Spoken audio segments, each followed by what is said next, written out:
Justice काजी फईद ईसा के खिलाफ references का मामला आए रोज एक नई शक्ल इख्तियार कर रहा है और सुप्रीम कोर्ट के अंदर इस वक्त इस केस को लेकर एक संजीदा माहौल बन चुका है।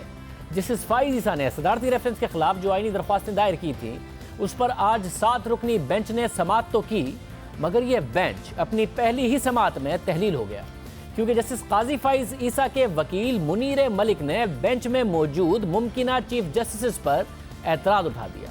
आज जो समाअत हुई वो तारीखी लिहाज से एक अहम समाअत थी, जिसमें एक सिटिंग जज ने अपने खिलाफ एक सिटिंग जज के एतराज पर अफसोस का इजहार किया।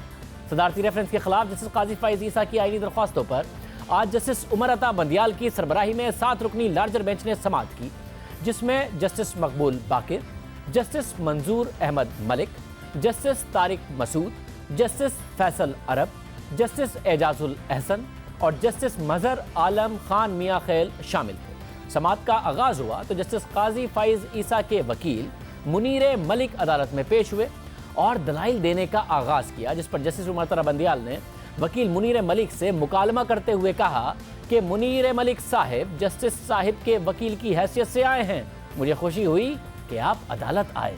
जिस पर मुनीर मलिक ने जवाब दिया कि चीफ जस्टिस की तकरीर के मौके पर आप और जस्टिस बाकिर मौजूद नहीं थे, जिसके बाद जस्टिस काजी फईद ईसा के वकील मुनीर मलिक ने दलाइल का आगाज़ किया और मौक़िफ़ अख्तियार किया कि मेरे मौक्किल की हिदायत है कि अदलिया का तशख़्ख़ुस ख़राब नहीं होना चाहिए। पूरी कौम की नज़रें इस बेंच की तरफ लगी हुई हैं। इस दरख्वास्त में कुछ मामलात हसास हैं।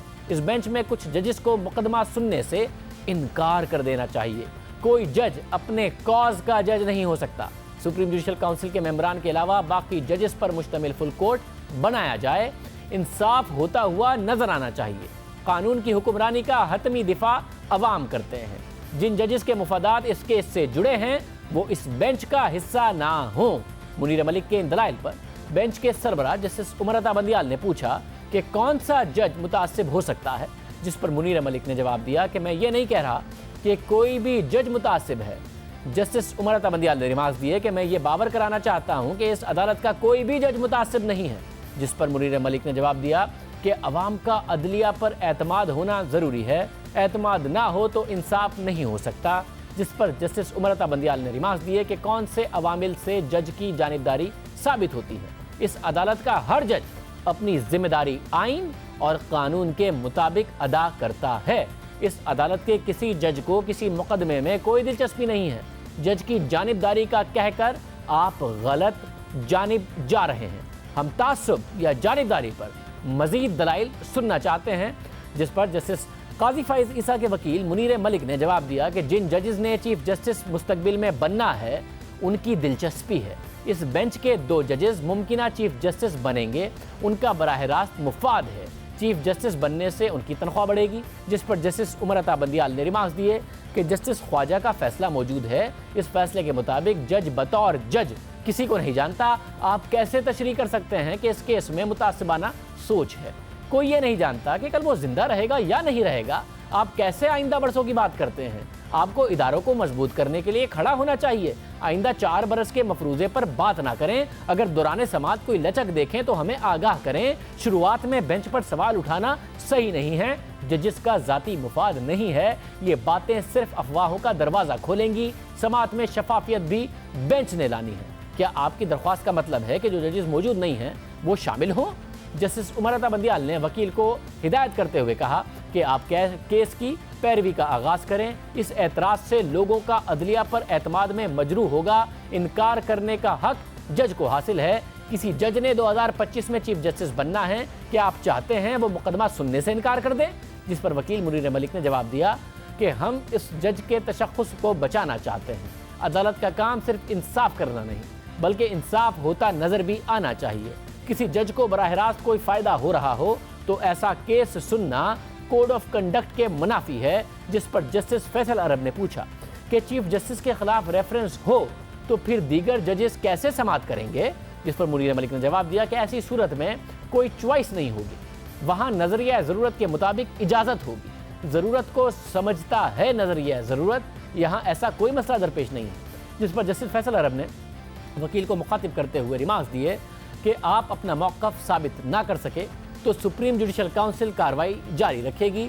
जस्टिस उमर अता बंदियाल ने रिमार्क्स दिए कि इस बात पर मजीद बात ना करें, जजेस ने आपको सुन लिया है, वो फैसला खुद करेंगे। जिस पर मुरीन मलिक ने जवाब दिया कि मेरे मौक्किल को सुप्रीम कोर्ट के किसी जज पर ज़ाती एतराज़ नहीं है, ये सुप्रीम कोर्ट की साख और वक़ार का मामला है।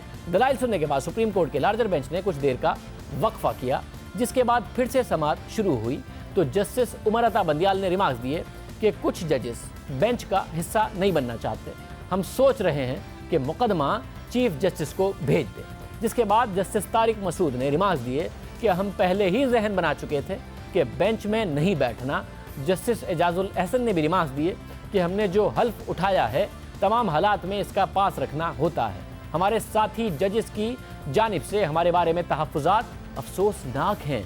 जिसके बाद सुप्रीम कोर्ट के दोनों जजेस जस्टिस एजाजुल एहसन और जस्टिस सरदार तारिक मसूद बेंच से अलग हो गए और 7 रुकनी बेंच तहलील हो गया।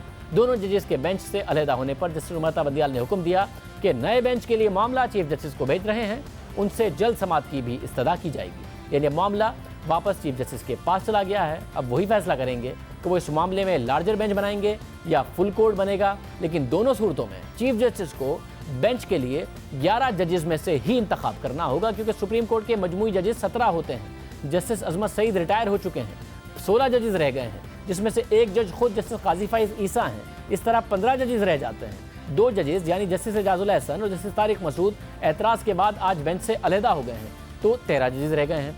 13 जजेस में खुद चीफ जस्टिस और जस्टिस गुलजार पर पहले एतराज़ उठ चुका है, तो इस वक्त इस तरह 11 जजेस रह जाते हैं जो मुमकिन तौर पर जस्टिस काजी फाइज ईसा की आईनी दरख्वास्तों की समाअत कर सकते हैं। 11 जजेस जो मुमकिन तौर पर जस्टिस फाइज ईसा की आईनी दरख्वास्तों की समाअत के लिए लार्जर या फुल कोर्ट बेंच का हिस्सा हो सकते हैं, उनमें से justice Mushir Alam Khan, justice Umar Ata Bandial, justice Maqbool Baqar, justice Manzoor Ahmad Malik, justice Faisal Arab, justice Mazhar Alam Khan Mian Khel, justice Sajjad Ali Shah, justice Syed Mansoor Ali Shah, justice Munib Akhtar, justice Yahya Afridi और जस्टिस काजी मोहम्मद अमीन शामिल हो सकते हैं। अगर लार्जर बेंच या फुल कोर्ट बनता है तो वो इन्हीं जजेस पर मुश्तमिल हो सकता है।